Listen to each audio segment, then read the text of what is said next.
The World Economic Forum welcome ceremony is getting underway. Executive Director Klaus Schwab is preparing to make the welcome to thousands of delegates. The World Economic Forum's annual meeting in Davos remains the foremost creative force for engaging the world's top leaders in collaborative activities to shape the global, regional and industry agenda at the beginning of each year. For over 4 decades, the World Economic Forum's mission, improving the state of the world, has driven the design and development of the annual meeting program. Chinese President Xi Jinping is the first Chinese leader to attend the forum. He's heading a delegation of 80 prominent Chinese businessmen. President Xi is due on Tuesday to speak at the opening plenary session. Tonight, though, it is the welcoming ceremony for delegates and leaders. Swiss Federation President Doris Leuthard is also due to make a special address just a little later. The forum officially starts off on Tuesday.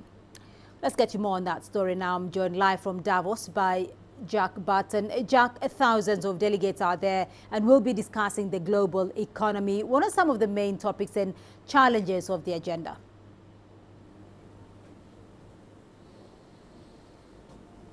That's right, and it's not just the global economy. The risk report for the World Economic Forum came out indicating that the forum saw the biggest risks for the year ahead as things like extreme weather events, terrorist attacks, natural disasters. But the conversation so far among the delegates who've been arriving is really about the pushback against globalization, the rise of conservatism, the rise of populist parties, and the implications that is having, not just in politics, but also in business. It seems to be, particularly among millennials, a rejection of the old status quo and really a rejection of old mainstream ideas. And despite the efforts of leaders and academics, heads of business over the past few years at the World Economic Forum, it seems the discussions haven't really led to any answers to that challenge that has just been growing over the past few years.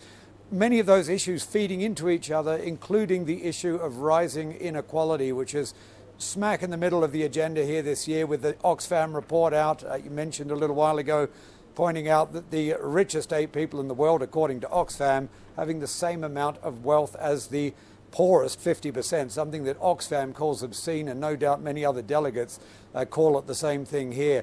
But on top of the talk about globalization or the rollback of globalization, also a lot of tech talk here as usual, but a lot of it focusing on massive data fraud, including identity theft, and also the big question, as technology becomes more advanced and we lose more control over it, how do we mold that in the years ahead? Well, Jack, China's President Xi Jinping is attending the World Economic Forum this year. So what's the significance, though, of the Chinese president attending this World Economic Forum, and just how important is China's role at the World Economic Forum?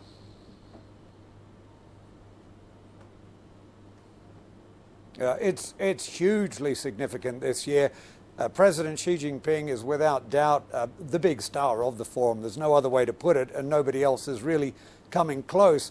One reason is that many other big leaders are having to stay away this year for the reasons we just discussed, the rising populism, the threats to their parties, elections coming up in Germany, the Netherlands and France.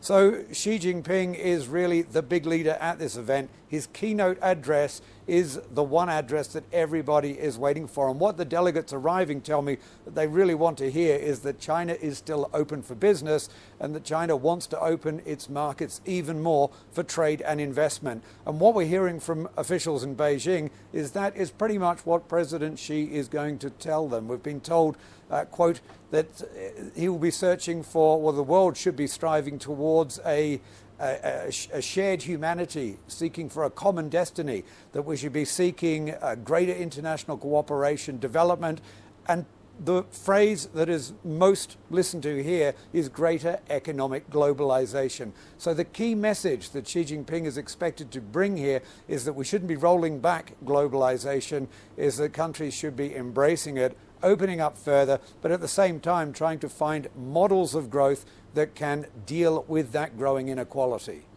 And the forum, of course, Jack, is taking place ahead of the inauguration of Donald Trump as U.S. president. Will decisions made at the forum, though, likely have to be changed once the world gets a clearer sense of Donald Trump's economic policies? Is that a concern?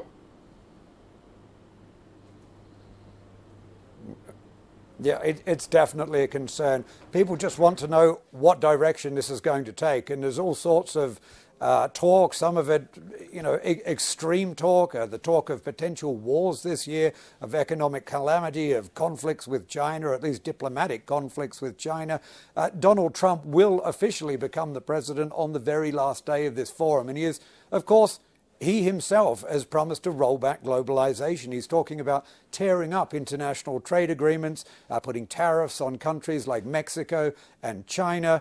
And yes, a lot of people here are very, very worried. They want to see the direction that this is going in, economically, but also diplomatically. And we're not expecting to hear President Xi Jinping address this issue with Donald Trump directly when he gives his keynote address, but certainly there will be indirect reference there in all that talk about, the forces of good for globalization and the fact that countries like America could become more isolated in the world if they begin rolling that back.